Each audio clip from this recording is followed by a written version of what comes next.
Hello mga katropa, so ngayon ipapakabit na natin itong mga piyesa ng motor natin. Kasi pag ako pa nagkalas na rin, baka abutin pa ako ng gabi.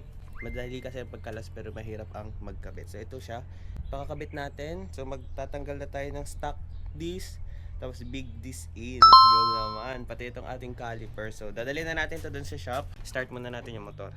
Tapos napinturahan na nga pala natin matte gray. Tapos ito back to chrome. Yan.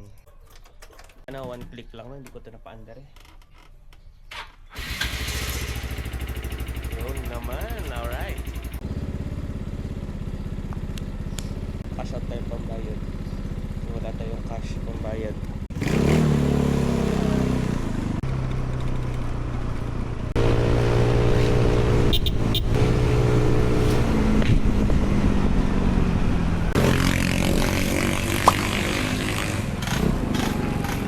At arin na nga mga tropa, tinatanggal na ang ating lumang disc. So stock disc out at big disc in. Dito nga pala tayo guys sa 2Ace Motor Shop. Sa pool nagkaroon tayo ng motor, dito na tayo nagpapaayos. Itong ating shop na laging pinupuntahan dito sa Barangay Antipolo, Lipa City, Batangas. Bale rin mga katropa yung ating lumang caliper, pero papalitan din natin yan ng ating Nissin. Kinakabit lang muna itong ating King Drag CNC na 260mm caliper bracket. At tingnan nyo naman, talagang bigay na agad yan. Talagang bagay na bagay nga ang big days. Hello guys! Shoutout naman! Opo. Alam, hindi pa kami naka-hexagon. Teka, huwag mo bubuhala na Sa sunod po, babalik po sa sunod.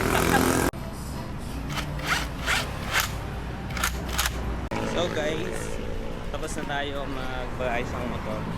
1:50 PM na. Bali, nagtagal kami dun sa bracket kasi walang kasamang bracket yung nabili kong Nissin. So sa mga, ilalagay ko na lang din yung link niya sa baba, pero maglalagay ako ng isa pang Nissin, ang complete set na. Bye na tayo. Thank you po. Akala ko parts. Hindi Na po. parts. So tapos na tayo. Bali naging naggastos lang natin ngayon kasama na labor, kasama na mga bagong CNC na bolts ay 500 pesos. Mumontage na lang. Yun na lang ang kasunod nun. Pinaikot nila ro pinalis man ako, pero kapag ikaw yung nangangailangan ako na matong hindi ka matiis.